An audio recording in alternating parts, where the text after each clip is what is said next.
Hello दोस्तों, Shiv education channel पर आपका स्वागत है। हम 1857 की क्रांति पढ़ रहे थे और 1857 की क्रांति के अंदर हमने नसीराबाद छावनी पढ़ ली थी कि कैसे उन्होंने वहां पर आक्रमण कर दिया, विद्रोह कर दिया। उसके बाद हमने एरनपुरा छावनी पढ़ी। एरनपुरा के अंदर कैसे वहां पर उन लोगों ने वहां पर किया, माउंट आबू से वहां कर दिया था, लेकिन उसके बाद वो एरनपुरा और एरनपुरा आने के बाद उन्होंने वहां पे विद्रोह कर दिया। एरनपुरा होने के बाद वो जैसे जाते हैं उस समय रास्ता में अहुआ का विद्रोह होता है। आज हम अहुआ का विद्रोह इस क्लास में पढ़ने की कोशिश करेंगे और आपको वो पॉइंट्स बताए जाएंगे जो एग्जाम ऑफ इंटरव्यू से बहुत इंपॉर्टेंट है, वही आपको बताए जाएंगे। तो चलिए आज हम बिना देरी किए आज का यह वीडियो, यह क्लास देखते हैं। आई होप आपको ये क्लास पसंद आ रही होगी। अगर आपको कोई डाउट होता है तो आप हमें प्लीज कमेंट करके जरूर बताएं और अधिक से अधिक क्लासों को शेयर कीजिए ताकि जिन स्टूडेंटों को इन क्लासों की आवश्यकता है वो आराम से इन क्लासों को देख सके। तो आज हम पढ़ रहे हैं 1857 की क्रांति। 1857 की क्रांति में भी हम पढ़ेंगे आज अहुआ का विद्रोह, क्योंकि उन्होंने नसीराबाद एरनपुरा से उन्होंने क्या किया, अहुआ के अंदर आके अहुआ के अंदर कुशल सिंह चंपावत ने साथ दिया था, लेकिन मारवाड़ के जो तख्त सिंह थे उन्होंने अंग्रेजों को साथ दिए थे। उदयपुर में मेवाड़ में हमने देखा था कि स्वरूप सिंह था, उन्होंने अंग्रेजों का साथ दिया था। और यहाँ पर तख्त सिंह है, उन्होंने क्या किया, अंग्रेजों का साथ दिया था। और अपनी क्रांतियों का साथ किसने दिया था, तो वो कुशाल सिंह चंपावत थे, जिन्होंने अपनी क्रांतियों का साथ ही नहीं दिया बल्कि नेतृत्व भी किया था। तो चलिए अहुआ का विद्रोह पढ़ते हैं। मारवाड़ अहुआ कहाँ पड़ता है, अहुआ पाली, ये पाली वाला क्षेत्र एरनपुरा हमने देखा था कि जो बांध वाला क्षेत्र है वो एरनपुरा में पड़ता है। तो ये अहुआ का है, पाली में है। मारवाड़ अहुआ में विद्रोह का सर्वप्रमुख व शक्तिशाली केंद्र अहुआ नामक स्थान था। सबसे सर्वप्रमुख और सबसे शक्तिशाली अगर केंद्र हम कहते हैं तो वो कौन सा था, अहुआ था। और अहुआ का विद्रोह हुआ था, उसका नेतृत्व करता कौन थे, उसका नेतृत्व करता थे कुशाल सिंह चंपावत। कौन थे, कुशाल सिंह चंपावत थे। अहुआ ठिकाने की कुल देवी कौन थी, सुगाली माता। कौन थी, सुगाली माता। सुगाली माता में कर्नल होम्स से उनकी ये बहन हो गया था कि पता नहीं ये, क्योंकि कुशाल सिंह चंपावत क्या थे, इन्होंने लगातार 2-3 युद्ध क्या किए, लगातार जीते थे। तो कर्नल होम्स के मन में आया कि पता नहीं इस माता की वजह से ही है ना, ये क्या करते हैं, कंटिन्यू ये विद्रोह जीत रहे हैं, हम जीत नहीं रहे हैं। इसलिए इन्होंने क्या किया, कर्नल होम्स ने इस सुगाली माता के मंदिर को ध्वस्त कर दिया और इसकी मूर्ति भी खंडित कर दी थी। और आज ये पाली के जो वहां पर है, पाली के अंदर ये संग्रहालय के अंदर ये मूर्ति रखी हुई है। तो हम इसे 1857 की क्रांति भी कहते हैं क्योंकि उस समय 1857 की क्रांति हो रही थी। उस समय लोग इनकी पूजा करते थे और वो मानते हैं कि इनकी कृपा से ही वो लगातार युद्ध जीत रहे थे। तो कुशाल सिंह चंपावत नेतृत्व करता है और अहुआ ठिकाने की जो कुलदेवी है वो कुलदेवी कौन है, सुगाली माता है। सुगाली माता को 1857 की क्रांति की देवी तथा 10 सिर व 54 हाथ वाली भी देवी कहते हैं। एक बार क्वेश्चन आया था कि 10 हाथ और 54 हाथ वाली देवी किसे कहते हैं, तो आंसर क्या होगा, सुगाली माता। सुगाली माता को 10 हाथ और 10 सिर और 54 हाथ, 10 सिर और 54 हाथ वाली माता भी कहते हैं। और 1857 की क्रांति वाली देवी पूछे तो भी क्या होगी, सुगाली माता होगी।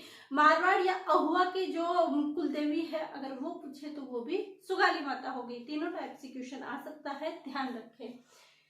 फिर उसके बाद आता है सुगाली माता के मंदिर को ध्वस्त कर्नल होम्स ने 20 जनवरी 1858 को किया था। ध्वस्त कब किया था, 20 जनवरी 1858 को कर्नल होम्स ने सुगाली माता को क्या, सुगाली माता की जो मंदिर था उसको क्या किया, ध्वस्त कर दिया था, क्योंकि उसे लगा कि क्या पता इसकी वजह से ही ये जीत रहे हैं, इन्हीं की कृपा इन पे हो रही है। फिर आता है दूसरा स्थान बिथोड़ा का युद्ध। बिथोड़ा का भी कब होता, बिथोड़ा का स्थान है ये भी पाली में है। बिथोड़ा कहाँ है, पाली में। इसे बिथोड़ा का युद्ध भी कह देते हैं और पाली का युद्ध भी कह देते हैं। तो कब हुआ था, ये हुआ था 8 सितंबर 1857 को। ये डेट पूछी जाती है तो डेट जरूर ध्यान रखें कि बिथोड़ा का युद्ध कहाँ हुआ था, कब हुआ था। तो पाली में हुआ था 8 सितंबर 1857 57 को बिथोड़ा का युद्ध होता है।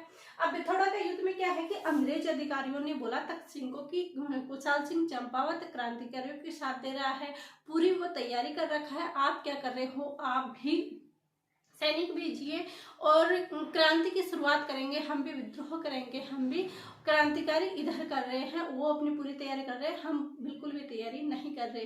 इस वजह से क्या किया, तख्त सिंह ने अपने सेनापति था वहां का किलेदार अनार सिंह, कौन था, अनार सिंह, अनार सिंह को अंग्रेजों के साथ भेजा था सेना सहित, वो सेनापति भी था और किलेदार भी था, कौन, अनार सिंह।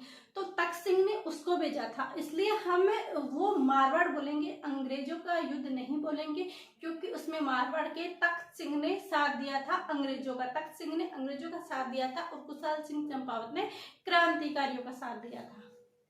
तो ध्यान रखना, क्रांतिकारी कुशाल सिंह चंपावत थे और सेनापति अनार सिंह थे वो, और कुशाल सिंह भी थे और हितकोट थे, ये तीन इधर थे और इधर कुशाल सिंह चंपावत थे। इसमें अनार सिंह क्या होता है, मारा जाता है और कुशाल सिंह की क्या हो जाती है, विजय हो जाती है, क्या हो जाती है, विजय हो जाती है। तो ये बिथोड़ा का युद्ध कब हुआ था, 8 सितंबर 1857 को, किसके मध्य हुआ था, मारवाड़ और क्रांतिकारियों के मध्य हुआ था 8 सितंबर 1857 को। किन किन के बीच हुआ था, कुशाल सिंह चंपावत, अंग्रेज अधिकारी हितकोट, सेनापति अनार सिंह मारा गया था और कुशाल सिंह भी, ये तीनों इधर थे। फिर क्या होता है कि 30 जनवरी 1858 को कर्नल होम्स ने अहुआ पर अधिकार कर लिया। अहुआ पर अधिकार कब किया, 30 जनवरी 1858 को इसने क्या किया था, अहुआ पर अधिकार कर लिया था। 30 जनवरी को 20 जनवरी को उसने क्या किया था, सुबली माता के मंदिर को ध्वस्त करके 30 जनवरी 1858 को कर्नल होम्स ने क्या किया था, अहुआ पर अधिकार कर लिया था। फिर ठाकुर कुशाल सिंह को शरण किसने दी थी, आंसर आएगी कि ठाकुर कुशाल सिंह को शरण किसने दी थी, तो ठाकुर कुशाल सिंह को शरण दी थी सलूम्बर के केसरी सिंह ने और कोठरिया के जोध सिंह ने, क्या, कोठरिया के जोध सिंह ने, इन दोनों ने शरण दी थी। तो ये ध्यान रखना, हर लाइन इंपॉर्टेंट है, हर लाइन से क्वेश्चन पूछा जा सकता है। एक अगर आप वीडियो देखते हो तो स्किप मत करना, पूरा वीडियो देखना, अगर टाइम कम है तो कम से कम स्पीड करके देखना, लेकिन बीच में स्किप मत करना। तो शरण किसने दी थी, सलूम्बर के केसरी सिंह ने, कोठरिया के जोध सिंह ने, इन्होंने शरण दी थी। कुशाल सिंह ने 8 अगस्त 1860 को, कब, 8 अगस्त 1860 को नीमच में अंग्रेजों को समर्पण किया। कब किया समर्पण, 8 अगस्त 1860 को इसने समर्पण किया।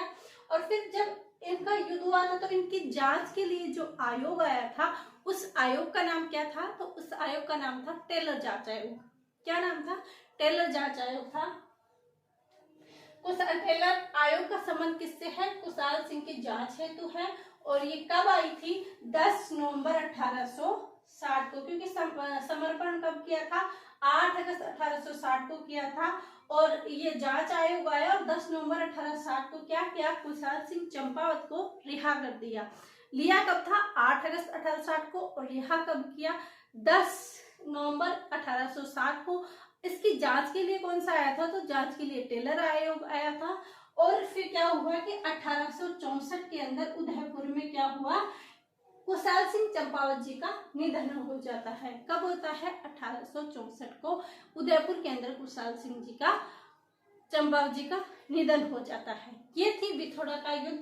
और 8 सितंबर 1857 को ये क्रांति देखी, इनके बीच हुआ, ये देखा, अहुआ का विद्रोह देखा।